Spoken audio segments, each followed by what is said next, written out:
Hello and welcome to Pregnancy Info. Today we will discuss the topic, how to stop breastfeeding a toddler. In this video we will give you the tips and tricks to stop the breastfeeding to a toddler who is becoming elder. The World Health Organization WHO and other health bodies recommended that babies are fed entirely on breast milk for their first 6 months of life and continue having their mother's milk alongside other foods known as complementary foods until at least the age of 2. After 6 months, your baby begins to need high level of certain nutrients such as iron, zinc, and vitamin B and D that she cannot get from your breast milk or her own reserves alone, explains UK health visitor and nurse Sarah Beeson. But solid food will only complement your baby's milk intake to start with and replace it gradually. Breast milk will remain her major source of nutrients for many months to come. A typical 7-month-old still gets 93% of her calories from milk. Even at 11 to 16th months, milk may still provide around half her daily calorie intake. This is because breast milk isn't just food, a natural comforter if your child is worried or tired. It also contains immunity-boosting components that increase dramatically in number whenever she is ill. As long as you keep breastfeeding, your baby will continue to enjoy the health benefits your breast milk provides, including protection from infection and disease. There's also evidence that breastfeeding helps your baby to digest her first solid foods. Before we proceed, we will explain what is weaning. Weaning is the process of gradually introducing an infant human or another mammal to what will be its adult diet while withdrawing the supply of its mother milk. The process takes place only in mammals as only mammals produce milk. The infant is considered to be fully weaned once it's no longer fed in breast milk. Breastfeeding. There is no right or wrong time to stop breastfeeding. Make sure both you and your child are happy in probably your only rule of thumb. But before you decide, it may help to know that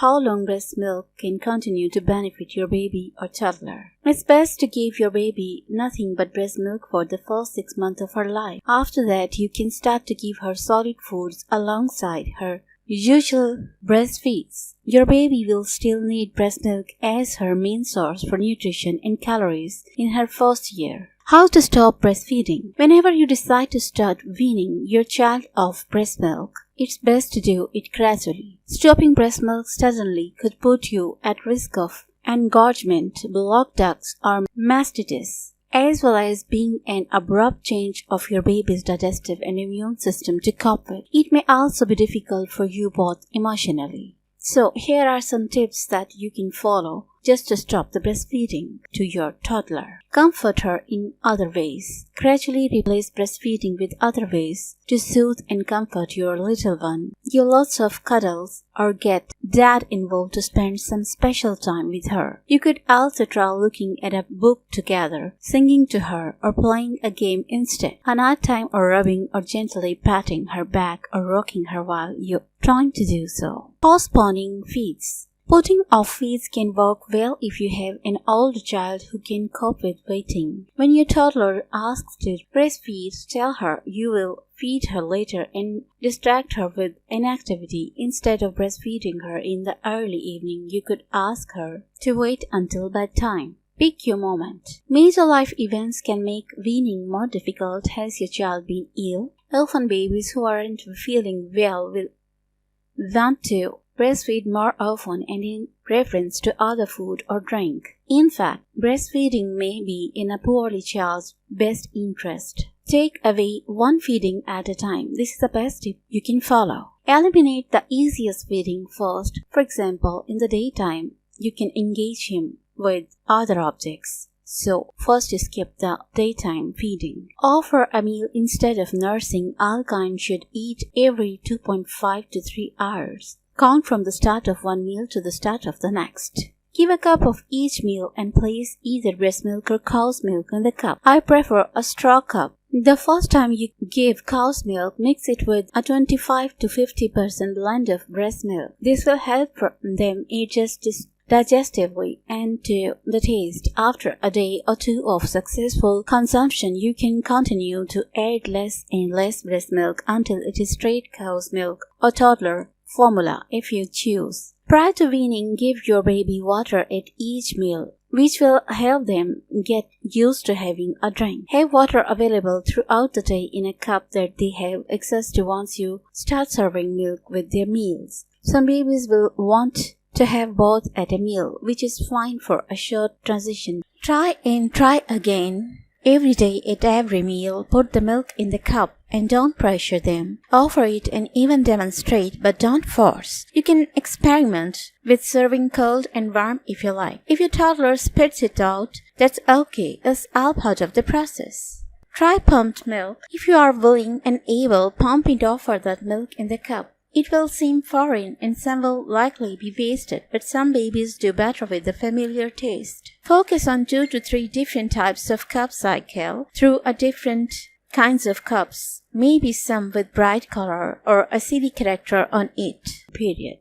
Now there are some tips about nighttime routine. Consider whether a consistent bedtime routine would help. Some children prefer an earlier bedtime and others to do better with a later bedtime. Some likes baths and singing while others prefer a book or rocking. See how easy it might be for your baby to fall asleep without nursing. You could try not offering the breast immediately and try walking with him, rocking and rubbing or patting his back to help your baby fall asleep. See if you can get the baby to let go of the breast before falling asleep. Some babies may be willing to let go and fall asleep near the mother or in her arms without nursing. Consider that some babies will not like this and may become very upset when you try to detach. Be sure you nurse enough during the day. Many times active toddlers nurse throughout the night to make up for the lack of daytime nursing. Try offering substitute during the night. When he first wakes, for instance, you could offer him a sippy cup with water in case he wants to nurse because he is thirsty. He may also be hungry and would satisfied with the light snacks. You can try sleeping on your stomach or wear a gown that makes your breast less accessible to your child at night. If possible, involve your partner with the bedtime routine. Work on helping him to get your child to sleep. Some children are also ready for this sooner than others. The key is to be responsive to your child's needs. Let your partner try to handle getting your child back to sleep in the middle of the night. If he is still crying, distract while I urge you to not push your baby too fast. Some will protest a little. This is when you will want to change gears and do something really exciting. I remember with my oldest, I always used to feed him on the couch in the middle of the day, and I'd rearrange the pillows to support my arm. In the process of weaning, I started to do that just to straighten up, and he saw me and thought it was time to nurse. He couldn't cry, but I quickly grabbed him and stood up, saying, "Oh my goodness, did you just hear that car go by?" We went over the window to have a look and he forgot about it in a second. There are some tips for success. Don't feel rushed. Watch for your child's acceptance and adjustment. You may be emotional. This is normal. Make sure you are feeling comfortable with your decision. Don't listen to other people's opinion. Be determined and do what you have decided. I request you also to share your experience with your babies. It will help the other females to get help from you. So, share your feelings and experience in the comments. Did I miss anything? Let me know in the comments. Hope I have discussed all about this process. And if you like the video, then like it, share it with the females who are trying to stop breastfeeding. And also subscribe my channel to encourage me. Thank you.